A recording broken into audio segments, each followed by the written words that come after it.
Hello everyone, welcome back to knowledge for future study YouTube channel. मैं हूं जुगल शर्मा। राजस्थान के प्रमुख लोक देवता, इस टॉपिक को हम डिस्कस करेंगे।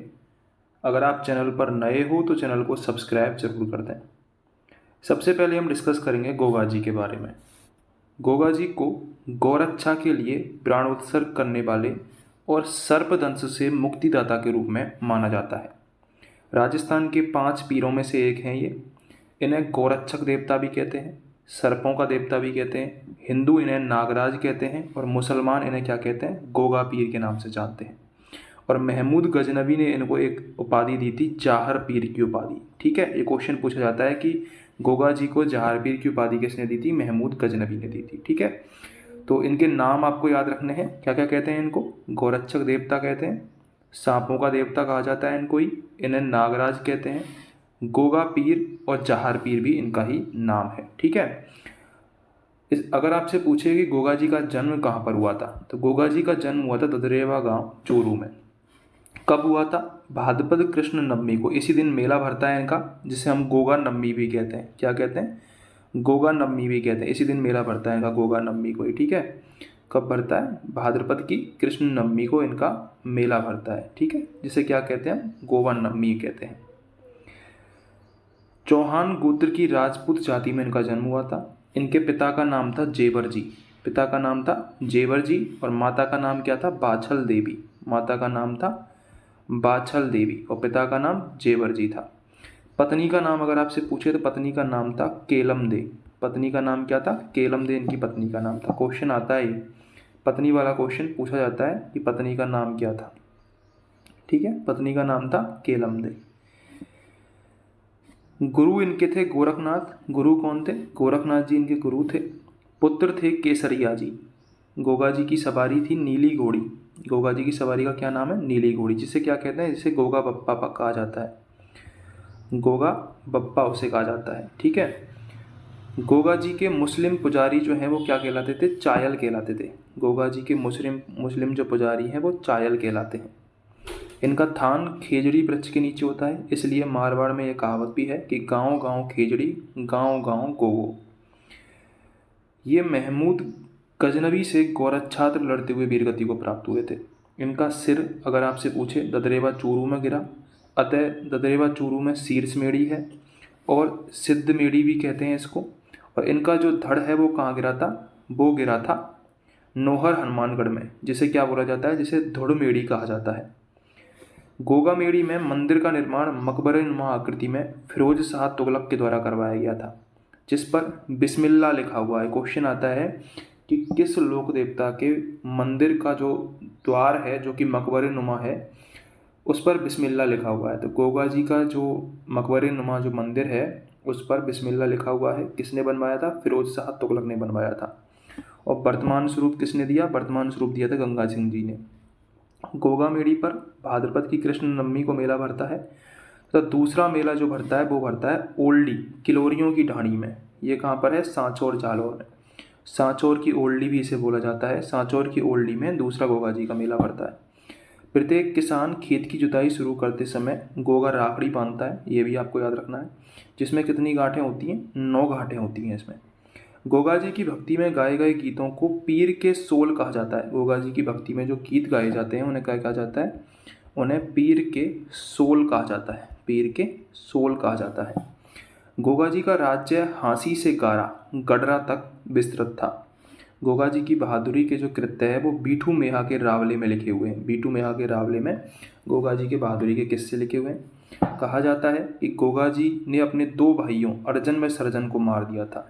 इनसे लड़ाई हुई थी, उसी लड़ाई के कारण ही बाद में गोगा जी भी मारे गए थे। ये भी आपको याद रख के चलना है। अब हम डिस्कस करते हैं पाबू जी के बारे में। पाबू जी की यदि हम बात करें तो पाबू जी भी 5 पीरों में से ही एक पीर थे। पाबू जी भी 5 पीरों में से ही एक पीर थे। ठीक है, पाबू जी को गौरक्षक देवता कहा जाता है। इसके अलावा लक्ष्मण का अवतार पाबू जी को कहा जाता है। मोस्ट इंपॉर्टेंट क्वेश्चन है, पूछा जाता है कि लक्ष्मण का अवतार किसे कहा जाता है? तो लक्ष्मण का अवतार कहा जाता है पाबू जी को। इसके अलावा ऊँटों का देवता कहा जाता है, प्लेग रक्षक देवता भी कहा जाता है। ये क्वेश्चन आया हुआ है, ऊँटों का देवता, प्लेग रक्षक देवता, लक्ष्मण का अवतार किसे कहा जाता है? पाबू जी को। बाबूजी का जो जन्म है वो कहाँ हुआ पता? कोलू गांव में हुआ था। कोलू गांव कहाँ पड़ता है? फलौदी तहसील में। देखो जन्म आपको याद रखना है, गोगा जी का जन्म ददरेवा चूरू में, बाबूजी का जन्म कोलू गांव फलौदी में। इनके पिता का नाम था धांधल जी। पिता का नाम क्या था? धांधल जी राठौड़।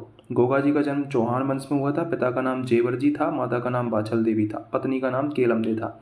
ऐसे ही बाबूजी के पिता का नाम धांधल जी था, माता का नाम कमला दे था और पत्नी का नाम था फूलम दे। पत्नी का नाम क्या था? फूलम दे। फूलम दे पत्नी का नाम था गोगा जी की, ठीक है। या फिर सुपियार देवी मिलता है, फूलम दे या फिर सुपियार देवी नाम मिलता है। घोड़ी की बात करें तो केसर कालमी घोड़ी थी गोगा इसकी बाबूजी की। गोगा जी की घोड़ी का क्या नाम था? गोगा जी की घोड़ी का नाम था नीली घोड़ी, जिसे गोगा बप्पा भी कहते हैं, ठीक है। सारे फैक्ट आपको याद रखने हैं, किसी पर भी क्वेश्चन बन सकता है। मारवाड़ में सर्वप्रथम ऊँट लाने का श्रेय भी इनको दिया जाता है, इन्हीं को दिया जाता है, बाबूजी को ही मारवाड़ में सबसे पहले ऊँट लाने का श्रेय। और रायका जो जाति है वो इनकी पूजा करती है, रायका या फिर रेवाड़ी जाति। जब कभी ऊँट बीमार होता है तो गोगा जी की फड़ का भाजन किया जाता है। राजस्थान की सर्वाधिक लोकप्रिय फड़ है गोगा जी की फड़। क्वेश्चन आता है कि राजस्थान की सबसे लोकप्रिय फड़ कौन सी है? गोगा जी की फड़ी, इसकी बाबूजी की फड़ है राजस्थान की सबसे लोकप्रिय फड़, ठीक है। बाबूजी ने देवल चारणी की गायों को अपने बहनोई जींदराव खींची से छुड़ाते हुए, नाम याद रखना है ये, बाबूजी ने देवल चारणी की गायों को अपने बहनोई जींदराव खींची से छुड़ाते हुए अपने प्राणों का बलिदान किया था। इनका पूजा स्थल कहाँ पर है? कोलू गांव में है, जहाँ पर प्रतिवर्ष चैत्र अमावस्या को मेला भरता है। चैत्र अमावस्या को मेला भरता है, ये आपको याद रखना है, ठीक है, बाबूजी के बारे में। अगले पर चलते हैं। अगला है हमारा हड़बू जी के बारे में डिस्कस करते हैं। हड़बू जी भी 5 पीरों में से एक पीर माने जाते हैं, ठीक है। एक तो गोगा जी हो गए, दूसरे बाबू जी हो गए, तीसरे हैं हड़बू जी। हड़बू जी का जन्म हुआ था भुंडोल नागौर में। भुंडोल नागौर में इनका जन्म हुआ था। मेहाजी सांखला के घर, मेहाजी सांखला के घर इनका हड़बू जी का जन्म हुआ था।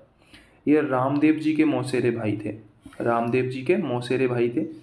रामदेव जी की प्रेरणा से इन्होंने बालीनाथ को अपना गुरु बनाया था। ये एक अच्छे योगी थे, शकुन शास्त्र के ज्ञाता थे, सन्यासी व योद्धा भी थे, सन्यासी व योद्धा थे। अगर इनसे आपका क्वेश्चन पूछे, देखो इनका जो हड़बू जी है इनके बारे में ज़्यादातर जो क्वेश्चन पूछा जाता है ना वो इनके पूजा स्थल से पूछा जाता है। इनका पूजा स्थल है बेंगटी गांव में, बेंगटी गांव फलौदी जोधपुर में, जहाँ इनके मंदिर में इनकी गाड़ी की पूजा की जाती है, जिस गाड़ी से ये पंगु गायों के लिए चारा लेकर आते थे, ठीक है। तो ये आपको क्या याद रखना है कि एक तो इनकी गाड़ी की पूजा होती है, ये याद रखना है। एक ये याद रखना है कि इनका पूजा स्थल कहाँ पर है? बेंगटी गांव फलौदी जोधपुर में है। तो ये 2-3 चीज़ें आपको याद रखनी है। अगले जो हमारे पंचपीरों में से एक हैं वो है मांगलिया मेहाजी। मांगलिया मेहाजी यह पंचपीरों में से ही एक है। यह कामड़िया पंथ से दीक्षित है। कौन से पंथ से दीक्षित है? कामड़िया पंथ से दीक्षित है, इंपॉर्टेंट है। कामड़िया पंथ से ये दीक्षित हैं मांगलिया मेहाजी। ये जैसलमेर फौज की तरफ से राव राणंग देव भाटी से विरुद्ध लड़ते हुए वीरगति को प्राप्त हुए थे। इनका जो मुख्य मंदिर है वो है बापड़ी जोधपुर में। क्वेश्चन इंपॉर्टेंट बनता है यहाँ से कि जो मांगलिया मेहाजी हैं उनका प्रमुख मंदिर कहाँ पर है? बापड़ी जोधपुर में, जहाँ भाद्रपद कृष्ण अष्टमी को, भाद्रपद कृष्ण अष्टमी यानी कि कृष्ण जन्माष्टमी को, देखो त्योहारों से संबंधित क्वेश्चन भी आ रहा है हमसे, क्वेश्चन त्योहारों से संबंधित अगर पूछे वो कृष्ण जन्माष्टमी कब मनाई जाती है तो भाद्रपद की कृष्ण अष्टमी को मनाई जाती है कृष्ण जन्माष्टमी, और तभी इनका मेला भरता है मांगलिया मेहाजी का।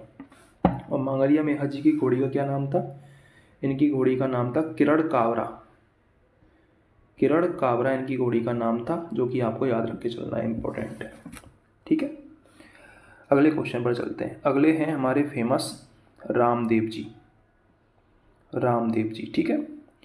रामदेव जी जो हैं ये भी पंचपीरों में से ही एक पीर हैं। इन्हें रूणीचारा धणी कहा जाता है। इसके अलावा विष्णु का अवतार इनको कहा जाता है, पीरों का पीर कहा जाता है, और हिंदू इन्हें कृष्ण का अवतार मानते हैं। मुसलमान इन्हें रामसा पीर के नाम से पुकारते हैं, ठीक है। बहुत सारे नाम हो गए, लोक देवताओं के नाम इंपॉर्टेंट होते हैं, लोक देवताओं के नाम बहुत इंपॉर्टेंट होते हैं, ये आपको याद रखने ही रखने हैं, ठीक है। दोबारा से रिपीट कर देता हूँ। इन्हें रूणीचारा धणी कहते हैं, विष्णु का अवतार इन्हें कहा जाता है, पीरों का पीर इन्हें कहा जाता है, हिंदू इन्हें कृष्ण का अवतार कहते हैं, मुसलमान इन्हें रामसा पीर आदि नामों से पुकारते हैं। एकमात्र लोक देवता हैं जो सांप्रदायिक सद्भावना के लिए जाने जाते हैं। क्वेश्चन पूछा जाता है सांप्रदायिक सद्भावना के देवता कौन से हैं? तो रामदेव जी हैं। इनका जन्म कहाँ पर हुआ था? इनका जन्म हुआ था उड़ुकासमेर गांव, शिव तहसील बाड़मेर में। कहाँ पर हुआ था? उड़ुकासमेर गांव, शिव तहसील बाड़मेर में।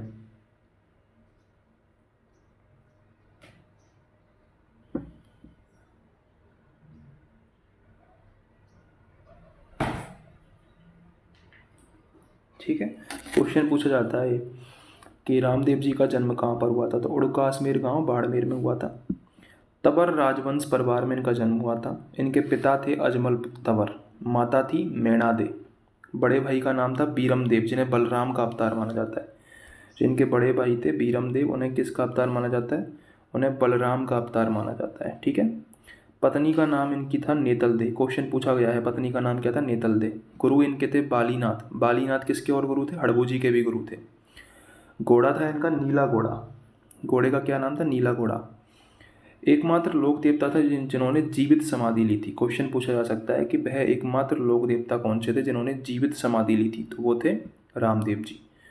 कवि भी थे ये। इनके ग्रंथ का नाम है 24 बाणियाँ। क्या नाम है इनके ग्रंथ का? 24 बाणियाँ।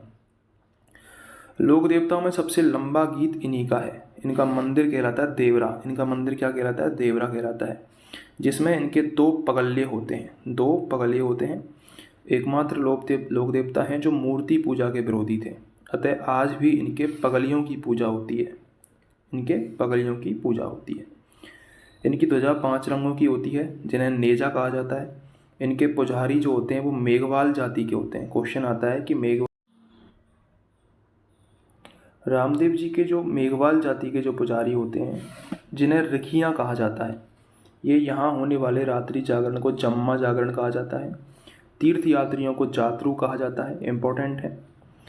एक क्वेश्चन आता है कि रामदेव जी ने अपनी बहन किसको बनाया था, तो मेघवाल जाति की डौली बाई जो थी, उनकी धर्म बहन, उनको बनाया गया था। रामदेव जी ने कामड़िया पंथ की स्थापना भी करी थी। इंपॉर्टेंट क्वेश्चन है। जो मांगलिया मेहा जी थे वो भी कामड़िया पंथ से ही दीक्षित थे। हमने डिस्कस किया था इससे पहले। स्थापना करी इन्होंने। डाली बाई व सुगनी बाई को अपनी शिष्या बनाया था। सुगनी बाई, ये नाम भी आपको याद रखना है। कामड़ जाति की जो महिलाएं होती हैं, इनके जो मेला आता है उसमें 13 ताली नृत्य करती हैं। क्वेश्चन आता है 13 ताली नृत्य किस जाति की महिलाओं के द्वारा किया जाता है? कामड़ जाति की महिलाओं के द्वारा। इनका मंदिर जैसा कि आपको पता होगा रामदेवरा में स्थित है। रामदेवरा जैसलमेर जिला मुख्यालय से पूर्व दिशा में है। क्वेश्चन आ चुका है। क्वेश्चन कैसे आया था कि देवरा का जो मंदिर है वो जैसलमेर जिला मुख्यालय से किस दिशा में पड़ता है? यहाँ पर भाद्रपद शुक्ल दूज यानी कि बाबेरी बीज को एकादशी तक मेला भरता है। 1458 में रामदेव जी ने समाधि ली थी, ये आपको याद होना चाहिए। छोटा रामदेवरा की अगर पूछे आपसे तो छोटा रामदेवरा गुजरात में है। राजस्थान का रामदेवरा पर्यटन स्थल हिंदू मुस्लिम एकता का प्रतीक माना जाता है। इनके अन्य पूजा स्थलों में एक तो मसूरिया गांव का नाम आता है जो कि जोधपुर में है, बिराटियाँ पाली में है, बराठिया अजमेर में है, रामदेव धाम सुरताखेड़ा चित्तौड़गढ़ में है, रामदेवरा नवलगढ़ झुंझुनू में है। राजस्थानी लोकगीतों में गाया जाने वाला नेतल का भरतार रामदेव जी के संदर्भ में है। क्वेश्चन आ सकता है नेतल का भरतार किस लोक देवता से संबंधित है, तो रामदेव जी से संबंधित है। ठीक है। रामदेव जी के बारे में इतना आपको याद रख के चलना है। अगर आपको वीडियो हेल्पफुल लगी हो तो चैनल को सब्सक्राइब जरूर करें।